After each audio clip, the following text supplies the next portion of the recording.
কিছু পাওয়া যায়। আপনারাও জানেন যে গতকালকে একটা খবর পরিবেশন হয়েছে, একজন 108 বছরের বৃদ্ধা সে পেয়েছে হিয়ারিং এর নোটিশ।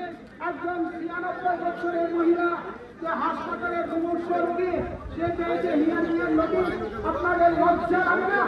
আপনাদের লজ্জা লাগে না? নিজেকে ভিডিও করছে, নিজেকে ভিডিও বানছে, নিজেকে আপনাদের লজ্জা করা উচিত। আপনাদের সহযোগিতা আমরা একান্তভাবে কামনা করি। আপনারা আসুন, আমাদের সঙ্গে সহযোগিতার হাত বাড়িয়ে দেন। এই অন্যায় অত্যাচার সাধারণ মানুষের মানুষের যে হয়রানি করা, এর বিরুদ্ধে আমাদের এই আন্দোলন চলছে চলছে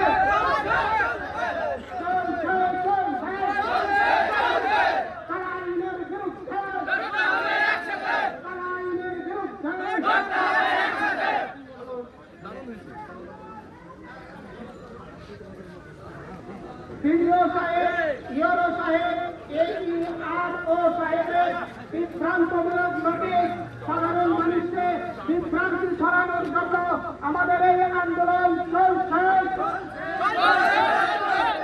এই আন্দোলন চলছে ভিডিও সাহেব এখানে না আসা পর্যন্ত আমাদের আন্দোলন চলছে ভিডিও সাহেব এখানে না আসা পর্যন্ত আমাদের আন্দোলন চলছে বিভ্রান্তমূলক কথাবার্তার বিরুদ্ধে আন্দোলন চলছে খসড়া তালিকায় যে নাম প্রকাশিত হয়েছে কারোর হিয়ারিং করা যাবে না। হিয়ারিং যদি করতে হয় তাহলে যে সমস্ত আনপেন্ডিং ভোটার আছে তাদের হিয়ারিং হোক। আর এই কারাকানুনের বিরুদ্ধে আমাদের আন্দোলন চলছে খসড়া তালিকায় যে নাম প্রকাশিত হয়েছে প্রত্যেককে ভোটাধিকার দিতে হবে। খসড়া তালিকায় যে নাম প্রকাশিত হয়েছে প্রত্যেককে ভোটাধিকার দিতে হবে। যতক্ষণ না দেবে ততক্ষণ আন্দোলন চলছে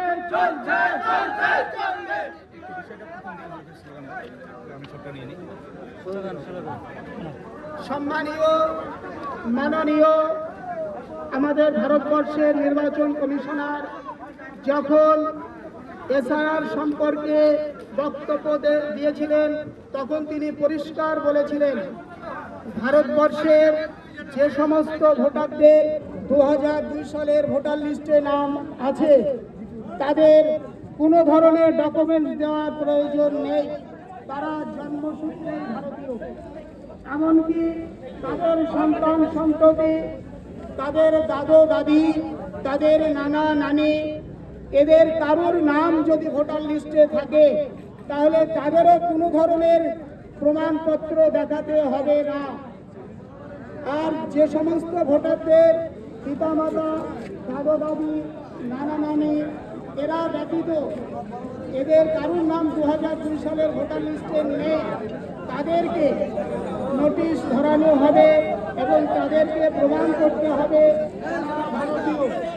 কিন্তু আজকে আমরা দেখলাম, আমি নিজে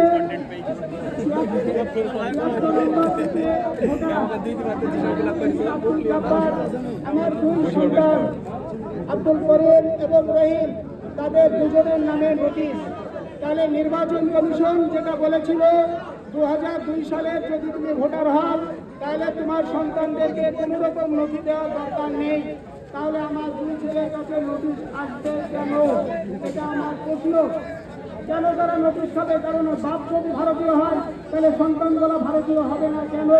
এর প্রশ্ন আমি ভিডিও সাহেব, ইয়ারো সাহেব এবং AERO সাহেবের কাছে চাই। তারা কেন সাধারণ মানুষকে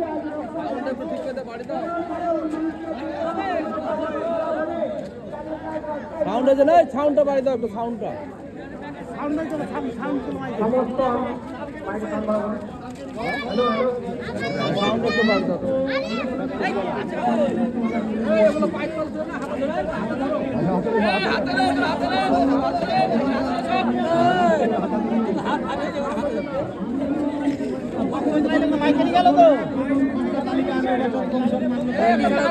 মিডিল আছে বাস স্ট্যান্ডে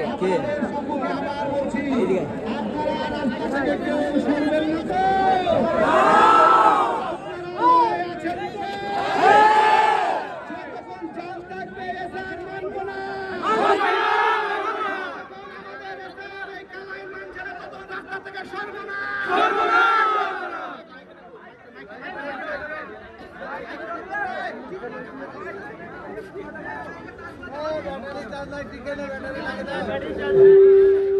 আরো আরো